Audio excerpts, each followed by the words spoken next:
In this video, you will learn how to build a full Tauri plugin under 10 minutes and build a system to control the gamepads in your OS with Rust and then control it through your TypeScript inside the WebKit through JavaScript or TypeScript.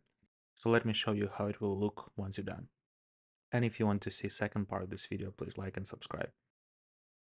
Please let me know in the comments if you would like to see support for Tauri 2.0 and also iOS and Android support. In this video, first, we're gonna set up the Git and replicate the whole plugin. Second, I'm gonna show you how to create the whole plugin from scratch. And at the end, we're gonna connect it to the Gamepad API and connect it back to the frontend and written in TypeScript. Do it! Just do it! Okay, let's start with the Git first. So today I'm gonna show you how to build a polyfill for gamepads on top of Rust and Tauri. First, go to GitHub and get the Git link. Now let's clone the repository. Go inside the folder and install npm dependencies. Now build a JavaScript API. Next, go to examples folder and install dependencies there. And finally, run the example itself.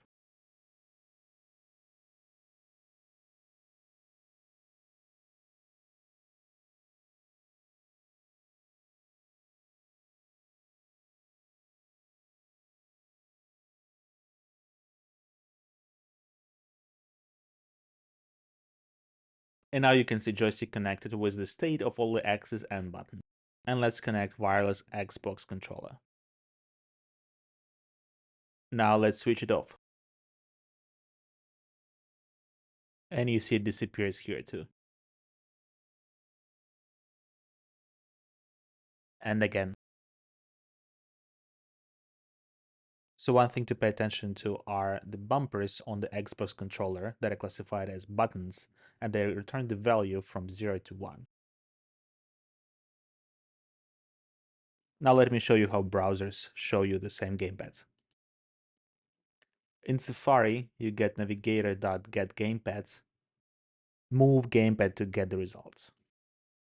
And you can see it only returns one gamepad instead of two.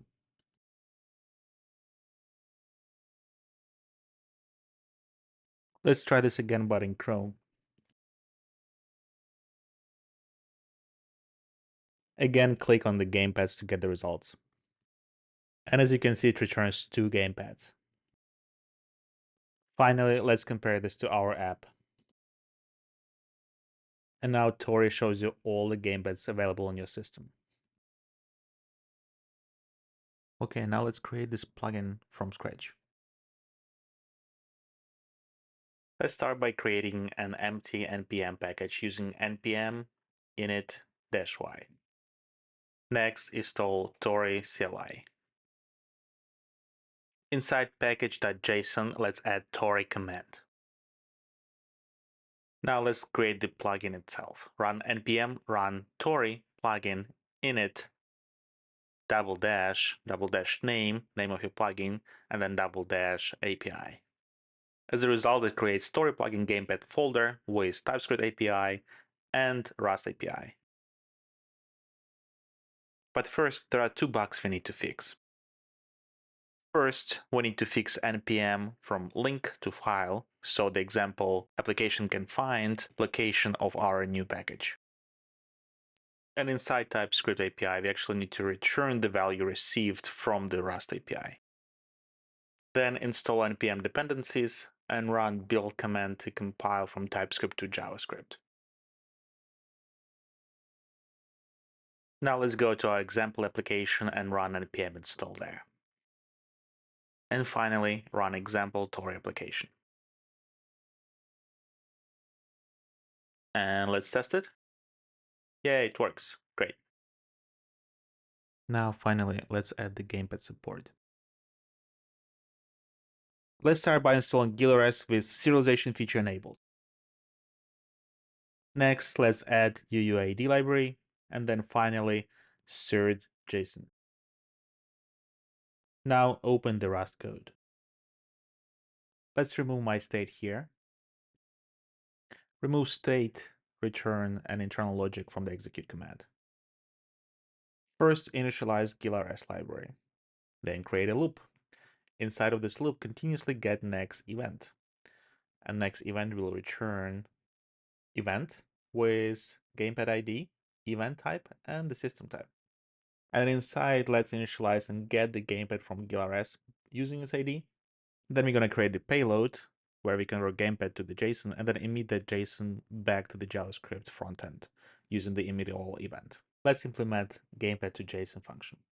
First, get ID, then timestamp in milliseconds, then the name of the gamepad, then if it's connected or not, then the vibration, which works on Windows and Linux but not macOS yet, then the UUID in a string format, then the mapping type as a string, which usually is a standard, then the power info that also doesn't work well on Mac but works on Windows and Linux, and then the access.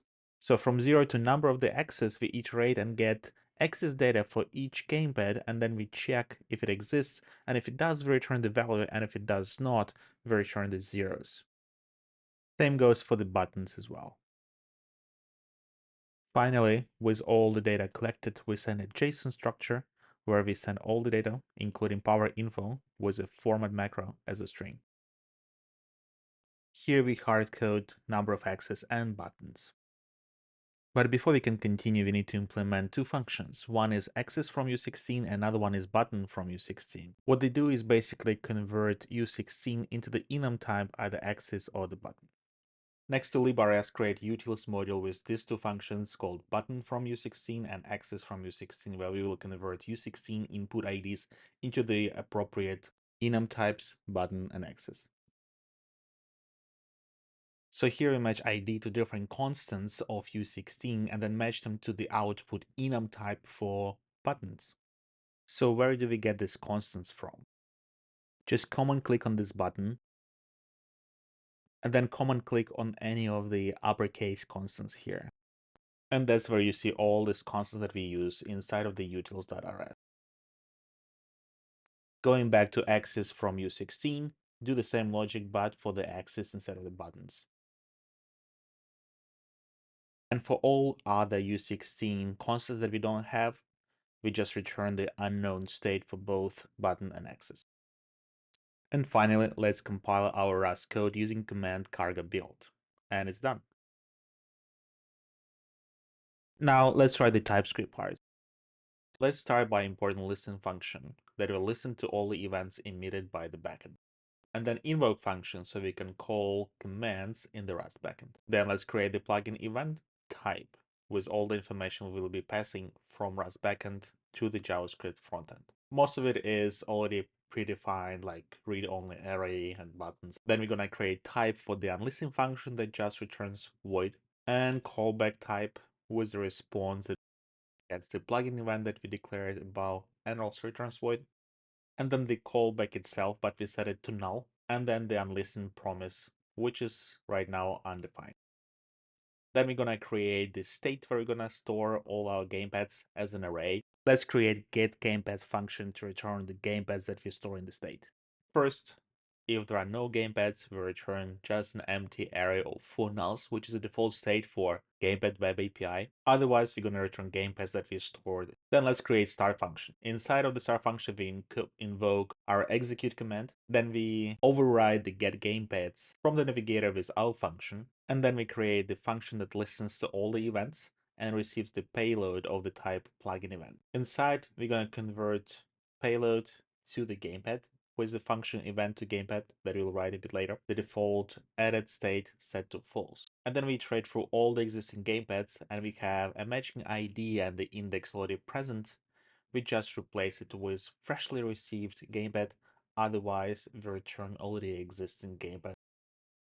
Next, if it wasn't added, then it means we don't have that gamepad in our state yet, so we just keep adding it. And then the next one, let's listen to the connected events. So we can simulate gamepad connected web API event just by dispatching event of the type gamepad event. And then the same one for the disconnected. And for both of them, we pass gamepad as a part of the event itself. And then for the disconnect, we actually remove the disconnected one from our state from all the other gamepads. And finally, if it is a callback and it's not null, we just issue callback with just freshly received payload. And then at the end, we call star function. Now let's create event to gamepad function that returns gamepad API type from gamepad web API. First, let's deconstruct event with ID access, connected name, timestamp, view ID, and mapping. Then let's iterate through the buttons and convert them to the predefined gamepad button structure. And finally, return this whole structure as a gamepad. Pay attention that ID, which is the integer from 0 to, is being returned as index, and then the ID of the actual device is named with UUID. And reminder that for the macOS, we don't really have haptic actuators or vibration actuators, so we just return empty states for both of them. And then finally, the execute function, we assign the callback, and then we return the unlistened promise in case you won't start listening to the promise. Now let's build our plugin. Then go to the example application and run Tauri.